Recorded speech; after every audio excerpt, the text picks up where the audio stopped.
It's my pleasure and honor to be a part of the King Global Summit. Thanks to Karina and Rob to give me this wonderful opportunity.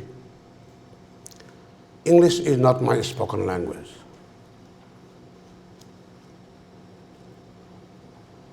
For 2 days, I understood only 50% of the conversation. I laugh sometimes because you laugh. Nevertheless, I hope you will understand 50% of my deliberation. That's enough for me. For 2 days, we have been talking everything under the star.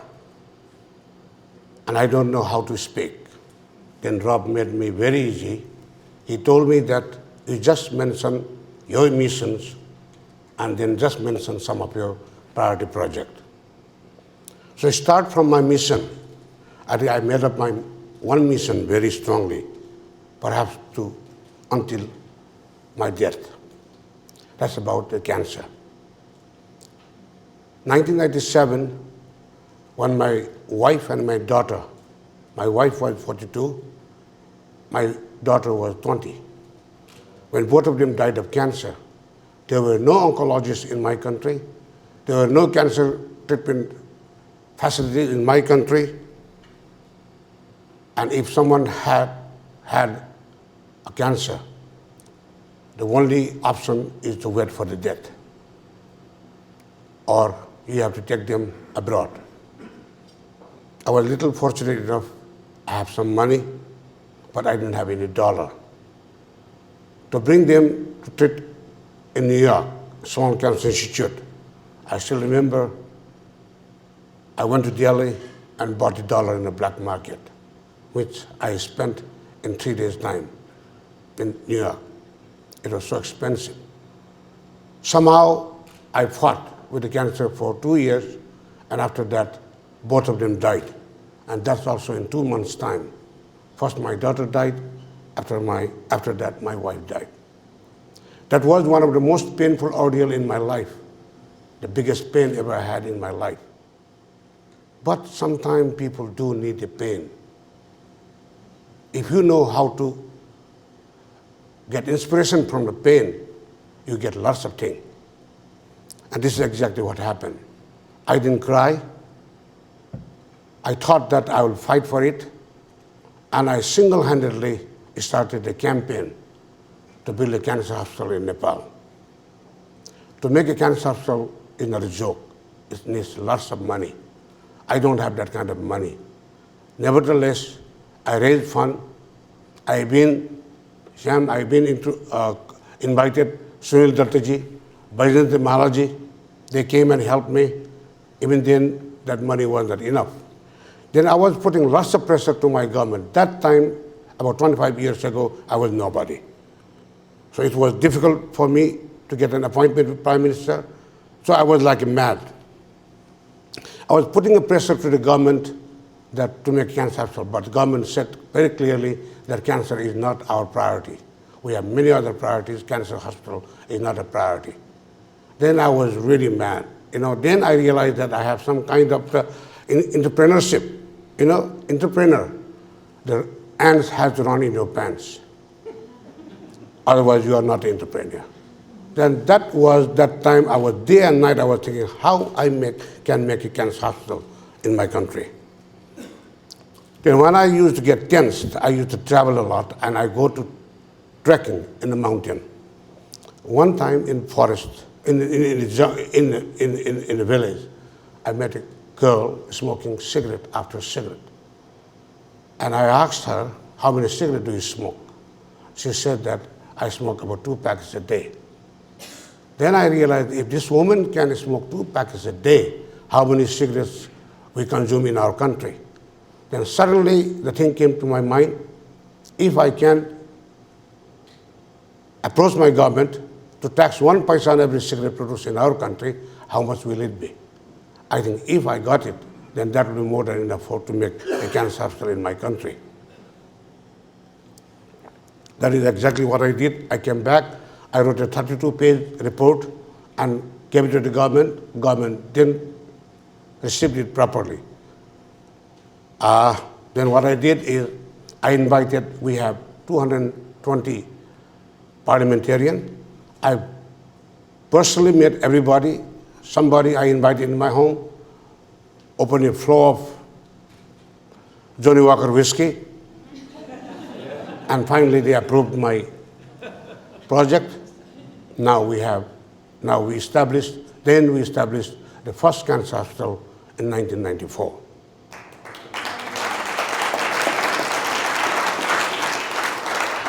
About 45 years ago, I thought that I would stay in Australia. Then I thought that, what am I doing in Australia? I'm one of the 99% of Australians. If I go back to my country, I'm just 1% of the Nepalese population. So better to be a big fish in a small pond rather than lost in Australia. So that was good, because it is so good to live in a small country that you can make a difference. And I was able to make a difference in my country. I don't know how I did, but I think I managed to make a difference in my society, in my family, in my country. So that's a small thing that I did. As a matter of fact, Karina has mentioned, I'm a forester by academic qualification. I did a master's in forestry. I worked for 5 years in the Nepalese government as a forester, as a wildlife officer that time.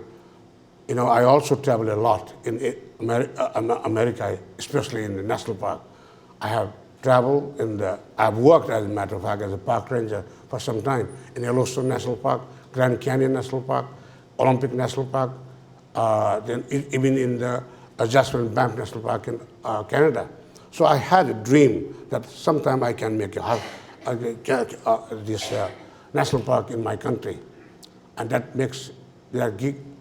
really gave me a big inspiration, and I came back, and we first made the Chittoon National Park, which is now listed as the World Heritage Site. My bread and butter come from business, hotel.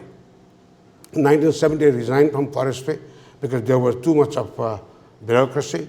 You know what happened in South Asia? The politician come from nowhere, and then he dictated the bureaucrats, and bureaucrat dictates the technocrat like us. Then I studied forestry for 5 years. I know what I'm going to do, but this bloody politician who has no idea, he just tried to dictate me what to do and what not to do, and that I could not digest. Then I said, no, this is not my cup of tea. Now I'm going. Then I opened the hotel in my own home, my own family member, and from my hotel, one hotel. Now my company runs a chain of hotel. In 2000,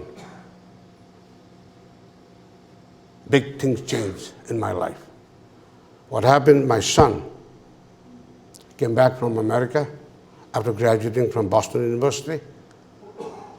Those days in Kathmandu, there were lots of Maoist movement, escalating, abduction, donation, even sometimes killing, some very dangerous, very risky to live there. And my son was so scared. Then he told me, Dad, you know, why don't we sell all our hotels and go to America and buy a motel and hotel in America? Then I told him that, look, this is my country I born. I'm here to live, and I'm here to die. You go back, I'll give you money, but I don't want to sell my hotel. Let it be there.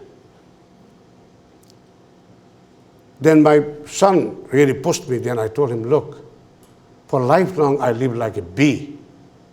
A bee makes honey for himself, and bee makes honey for other people. Bee is the symbolism of entrepreneurship. I'm a bee. In my life, I'm a bee. 600 people work under me in my hotels. How I can leave them alone? How can I leave them? You know, I have to. You know, bee, sometime when he, in the process of making honey, bee go to flower to suck the juice.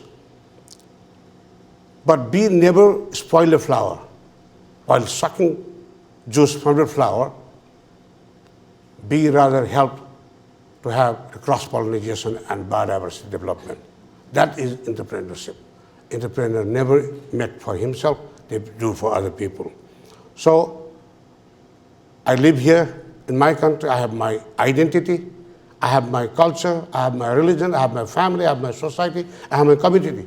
How can I live now at the age of 55 in America without any root? To me, a man without root is a rootless. When man is a rootless, he is a faceless, and when he is a faceless, he is a nameless. I can't live without name. So I decided to live in my country, and the children of emotional man also happen to be emotional.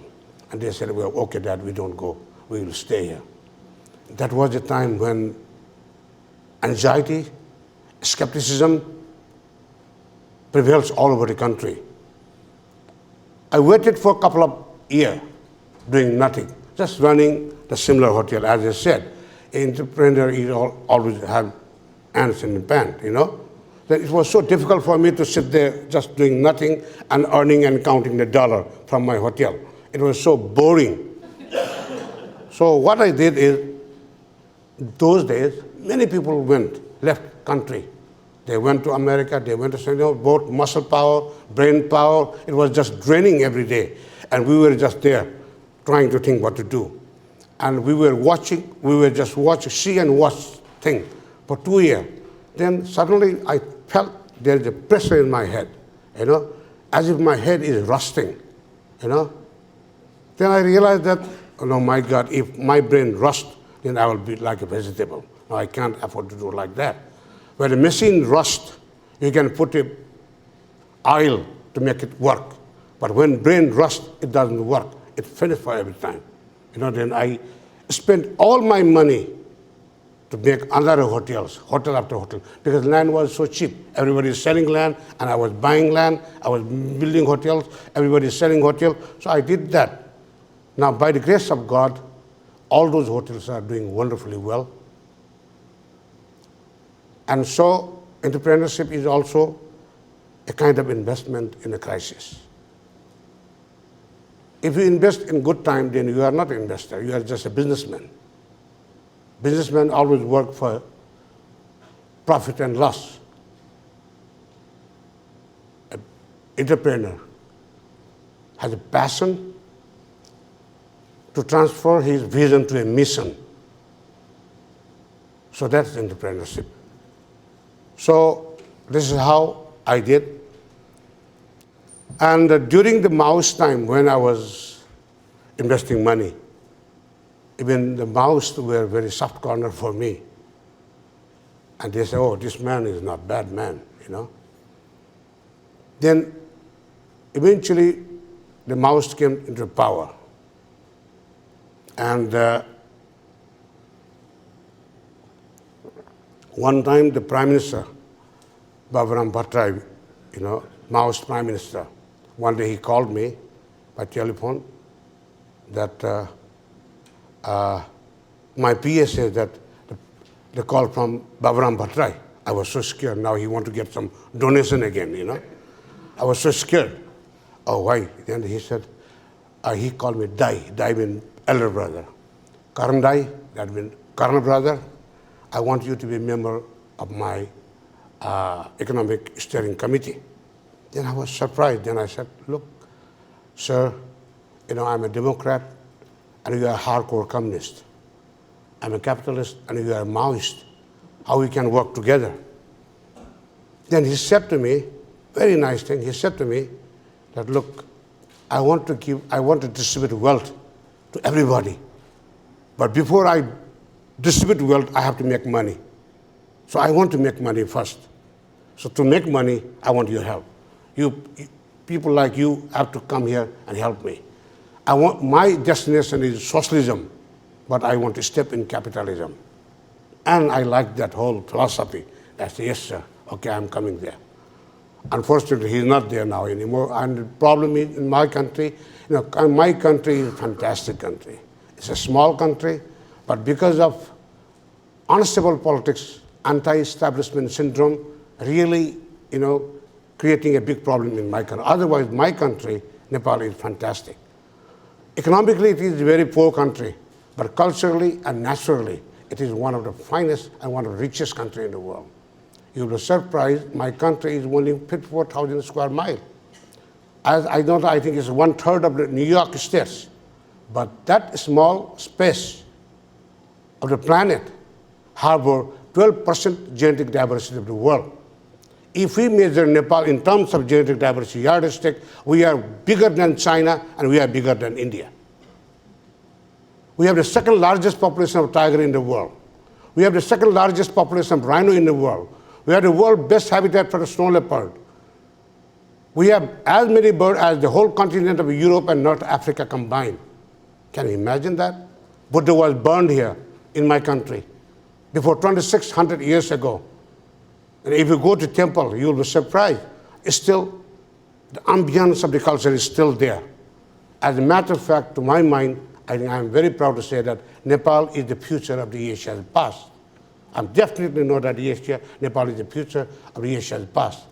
If you go to temple, you see people worshipping, burning butter lamp, singing hymns, ringing the bells. You feel that as if you are in the never land of the folklore and myth. Where on earth? The development can take nowhere. I know that development is very important for us, but at the same time, glorified past is also very important, because glorified past will indicate the roadmap of the future. If we lost the past, like we became rootless. Rootless cannot do that. It's so important. I'm so obsessed about my root. You'll be surprised in my hotel. I have one room, which is $2. Still, if you go there, you can stay in that hotel for $2. There's only one room. Why I keep that? I want to tell to my children that, look, after my death, you can change the room, but I want to keep the room as long as I'm alive, because this is an indication for you how your dad come from here. Because people have to understand the past. We should know the art of looking back. If we don't know how to look back, we will never be satisfied. Your knowledge and achievement always go back together. More we have a knowledge, more we want. And the irony, the paradox is knowledge always one step ahead of achievement. No matter what you do, your achievement is always one step behind. That means when you want is more, when your achievement is little behind you, you are always hungry. How long you will be hungry? That is sometime when we talk, Rob, sometime when we talk about the development, how to make our satisfied is also very question. So this kind of empathy you said last time, empathy is very important in the process of development. When we talk about economy, now, if we really want to declare a roadmap for 10 years, I think we got to speak a combined language of ecology, economy, and with the human mind. The technology without human mind is dead. It's for whom? There should be human factor in every phase of development. And I don't know how much time do I have, Rob, at the same, but I think we will also have, Mohan he told me he will instigate us. Perhaps I'll keep some of my feelings in the discussion. Thank you very much.